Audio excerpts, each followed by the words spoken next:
2004년에 공개된 미국 국방부 기밀 문서에는 이른바 한반도 핵전쟁 시뮬레이션 자료가 포함되어 있습니다. 이 시뮬레이션은 북한이 한반도에 핵을 투하할 경우를 가정하여 한반도의 기상정보와 주요 시설의 위치, 인구 밀집도 등의 재원을 입력하고 이에 따른 피해 규모와 사상자의 수를 결과로 산출한 것입니다. 지금부터 여러분은 미국 국방부에서 공개한 핵전쟁 가상 시뮬레이션을 직접 눈으로 보게 될 것이며 그 결과는 여러분이 상상하는 것 이상으로 충격적일 것입니다.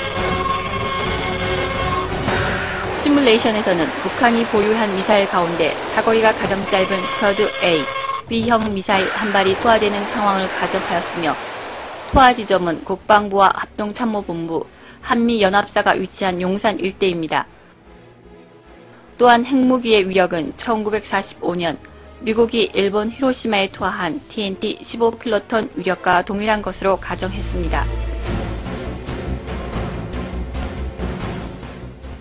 북한의 남침 시나리오에 따르면 개전 초기 북한군 주력 부대가 임진강이나 한탄강을 건너기 위해서는 강물이 얼어 있어야 하며 특히 핵무기 공격을 감행할 경우 낙진 피해를 최소화하기 위해서는 북한군의 남하 경로와 같은 방향인 북서풍이 부는 계절, 즉 겨울에 전쟁을 일으킬 가능성이 크다는 결론에 이르게 됩니다.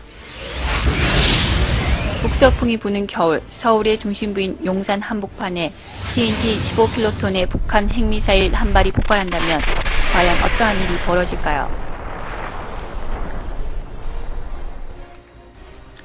우선 폭발 지점으로부터 반경 1.8km 내의 모든 물질은 순식간에 녹아서 증발해버리게 됩니다.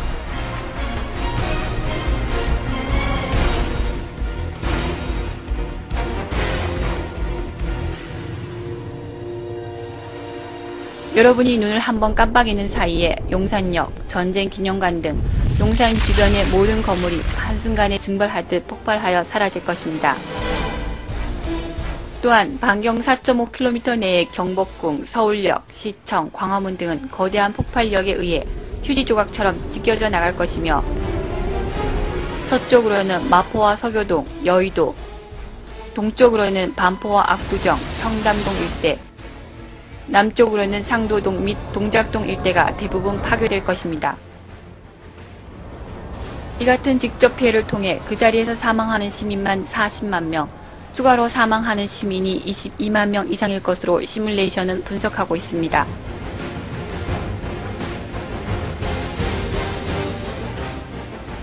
그러나 피해는 여기서 끝난 것이 아닙니다.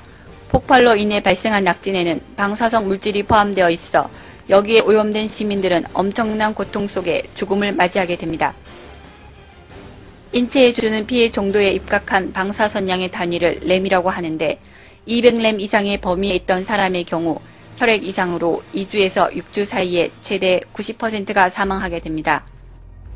또한 0.5램 정도의 극소량에 노출되어 살아남았다고 하더라도 평생을 방사능 후유증 속에서 고통스럽게 살아가야 할 것입니다.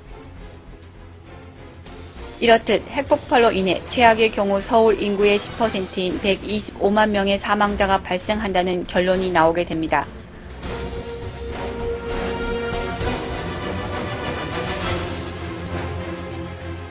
또한 실제로 핵폭발이 일어날 경우 시뮬레이션에서 가정하지 않은 가스 저장소, 주유소 등의 폭발과 화재로 인한 피해, 파편에 의한 피해까지 고려하여 더 많은 사망자가 발생할 것으로 예상하고 있습니다. 시뮬레이션 결과는 지금껏 우리가 생각하지 못했던 한반도 핵전쟁의 결과가 얼마나 참담한지를 보여주고 있습니다.